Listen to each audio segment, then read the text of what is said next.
अस्सलाम वालेकुम everyone, welcome back to the video. कैसे हैं आप लोग? अच्छे होंगे व्यूअर्स। इस वीडियो में हम बात करने जा रहे हैं 4 ऐसे प्रोजेक्ट्स के बारे में जिन्होंने इस बुल रन के अंदर बेहतरीन प्रॉफिट दिया। और बुल रन जो बीटीसी का था वो 35,000 का था कि 35,000 के ऊपर बीटीसी आया, तो इन 4 प्रोजेक्ट्स ने ज़बरदस्त किस्म का आप लोगों को जो है वो प्रॉफिट दिया। ये अच्छा बुलिश हुए और यही खासियत है और यही वो चीज़ें हैं जो मैं आप लोगों को बताता रहता हूँ कि भाई बहुत कम टाइम में बहुत ज़्यादा प्रॉफिट देने वाले ये प्रोजेक्ट्स हैं। सबसे पहले मैं अगर मैं बात करूँ तो वो है हमारे पास प्रोजेक्ट डॉज कॉइन जनाब बीटीसी ने जब 35 पे हिट किया तो डॉज कॉइन ने भी अच्छा खासा आप लोगों को मूव करते करते एक अच्छा प्रॉफिट जो है वो देने की कोशिश की। डॉज कॉइन इन चारों में से ऐसा प्रोजेक्ट है जो इनमें से कम प्रॉफिट दे रहा है, लेकिन फिर भी ये 25 से 30% आप लोगों को प्रॉफिट दे चुका है और आइंदा आने वाले वक्त में ये और ज़्यादा प्रॉफिट आप लोगों को दे सकता है। और अगर आप लोगों ने 25% 50% के हिसाब से स्टॉप लिमिट लगाया होगा तो आपको एक अच्छा प्रॉफिट अभी के टाइम हो गया होगा।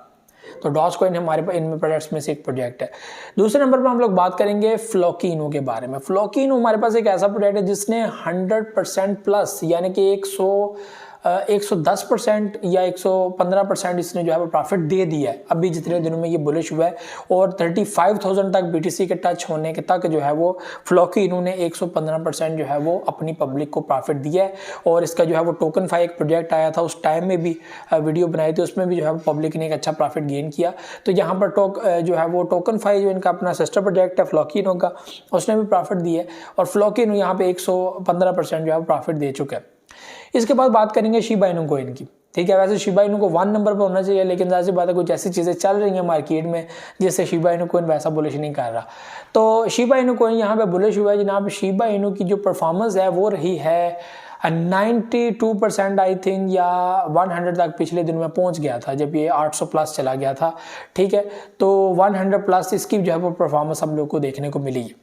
ठीक है, तो शिबा इनू कोइन की जो 4 चीज़ें हैं जिसके ऊपर वर्किंग हो रही है, मेन नेट, लो फीस, फास्ट ट्रांजैक्शन और उसके बाद सप्लाई के ऊपर काम करना, तो ये बहुत इंपॉर्टेंट है, उनको करना भी पड़ेगा। तो वो चीज़ अभी उस तरह नज़र भी नहीं आ रही। हाँ, बर्निंग हो रही है। आज एक अगर लेटेस्ट में न्यूज़ आपको बताऊं शिबा इनू के बारे में तो 1400% कोइंस को बर्न किया गया, लेकिन क्या फ़ायदा इन चीज़ों का? हकीकत बात है यार, बात सीधी करनी चाहिए। अब ये है कि भाई ये बहुत कोई ब्रेकिंग न्यूज़ है, ये कोई ब्रेकिंग न्यूज़ नहीं है। 1400% जो है वो बर्निंग हुई, इसमें हम लोग को फ़ायदा तब होगा कि जो सप्लाई मार्केट से ख़त्म हो जाए। अभी पेंडिंग में कोइंस जा रहे हैं, जो कोइंस पेंडिंग में जा रहे होते हैं वो मार्केट का हिस्सा ही होते हैं कि वो पेंडिंग में या ख़त्म होंगे नहीं होंगे ये बाद में देखा जाएगा। तो अभी सप्लाई उतनी की उतनी है, इसको कम करने में सिर्फ और सिर्फ इथेरियम आपका रोल प्ले कर सकता है और इथेरियम ऐसा नहीं चाहता। और शिबा इनू जब अपने मेन नेट के ऊपर शिफ्ट होगा तो फिर फैसले किए जा सकते हैं कि कॉइन्स की सप्लाई को कैसे बंद करना है। तो शिबा इनू इस वक्त इस पोजीशन के अंदर है।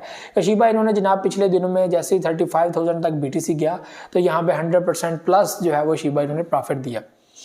इसके अलावा आप हम बात कर लेते हैं नंबर 1 पे जो हमारे पास प्रोजेक्ट है वो है पैप कॉइन। पैप कॉइन आपको पता है बहुत कम टाइम में बाइनेंस के ऊपर लिस्ट होने वाला प्रोजेक्ट है और पैप कॉइन ने यहाँ पे 150% प्लस प्रॉफिट दिया है। उसके अलावा 10 को किल भी किया है, अभी भी अच्छी प्रॉफिट के अंदर मौजूद है।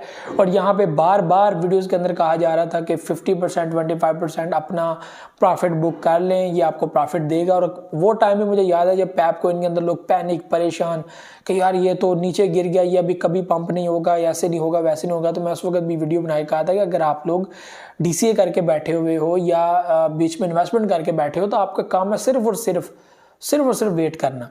वेट करने के अलावा आप लोगों के पास कोई चांस नहीं है। अगर आप सेल करते हो तो आपसे बड़ा बेवकूफ़ नहीं है जो इतना पैनिक और परेशान हो गए कि पता नहीं मेरा सारा नुकसान हो जाएगा। ऐसा नहीं होता। बाइनेंस एक बड़ी एक्सचेंज है और बाइनेंस के अंदर जो भी प्रोजेक्ट लिस्ट है उसके अंदर एक पोटेंशियल है, उसकी सपोर्ट है, उसकी कम्युनिटी है। और एक बार उसको गेनर में आना है, एक बार उसको हॉट लिस्ट में आना है, ऑटोमेटिकली उसके अंदर पब्लिक इन्वेस्टमेंट करना स्टार्ट कर देगी, जो आप लोगों को एवरेजली क्या एक ज़बरदस्त किस्म का प्रॉफिट जो है वो रिटर्न दे सकती है। तो पैप कॉइन यहाँ पे हमारे पास नंबर 1 पर है जिसने सबसे ज़्यादा गेनिंग की है, सबसे ज़्यादा प्रॉफिट दिया है।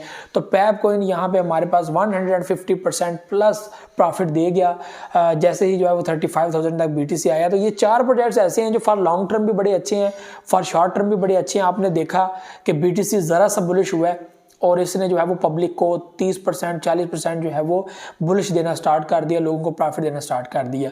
फॉर लॉन्ग टर्म भी इसके यही पर्पस हैं कि आप लोग इसको अपने वैलेट के अंदर रखते हो तो ये आपके वैलेट के अंदर अचानक से एक ज़बरदस्त जो है वो चेंज लाने में मदद दे सकते हैं, जो बड़े प्रोजेक्ट्स नहीं दे सकते। आपको पता है बड़े प्रोजेक्ट्स में इन्वेस्टमेंट बड़ी होती है, यानी कि अगर मैं बात करूं कि मैंने 1800 का अथेरियम परचेज कर लिया और अथेरियम की वैल्यू एक मंथ में या एक बुलिश में जो है वो होती है 1900, तो मुझे $100 का इन्वेस्टमेंट होगा।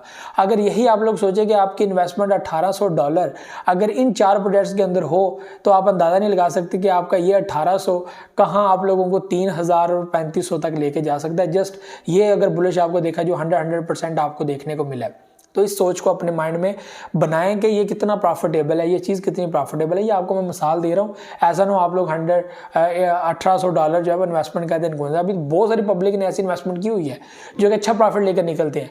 आपको मैंने कुछ दिन पहले ये भी चीज़ कही होगी कि यार वेल्स क्यों इतना ज़्यादा मीम्स के अंदर एक्टिव होते हैं। दरअसल वेल्स को ज़्यादा प्रॉफिट होती मीम्स के अंदर है, ठीक है, क्योंकि आपको पता है ये एक कॉइन्स आपको बड़े ज़्यादा मिलते हैं, उसके बाद एक एक कॉइन के ऊपर आपको प्रॉफिट आती है। तो होता क्या है, ये बेस के अंदर जो है वो शॉर्ट के अंदर आप लोगों को जो है वो ये इन्वेस्टमेंट करते हुए दिखाई देते हैं। उसके बाद क्या होता है, जब ये प्रॉफिट लेते हैं, प्रॉफिट करते हैं, इनका पोर्टफोलियो अचानक से डबल हो जाता है। डबल से क्या पता नहीं इतना प्रॉफिट इनको हो जाता है कि ये फिर बीच में से एग्जिट लेना स्टार्ट करते हैं और ज़बरदस्त प्रॉफिट लेकर निकलते हैं। मैं आपको बताऊं कि बड़े कॉइन्स के अंदर इन्वेस्टमेंट करने के लिए आपको बड़ी अमाउंट चाहिए, छोटे प्रोजेक्ट के अंदर इन्वेस्टमेंट करने के लिए आपको इतनी अमाउंट नहीं चाहिए। और अगर आप लोग एक बड़ी वैल्यू छोटे कॉइन्स के अंदर इन्वेस्ट कर देते हो तो आपको नहीं अंदाज़ा कि वो आपको कितना प्रॉफिट दे सकता है, ठीक है। तो ये चीज़ें जो है वो आप लोगों को माइंड में रखना चाहिए। तो ये 4 प्रोजेक्ट्स ऐसे हैं जो आप लोगों को बहुत कम टाइम में अच्छा प्रॉफिट दे सकते हैं। For long term for short term दोनों के लिए बेहतरीन है। तो उम्मीद है आपको चीज़ें समझ आएंगे। मुझे तो नेक्स्ट वीडियो में बहुत सारे रखिएगा। अल्लाह हाफ़िज़।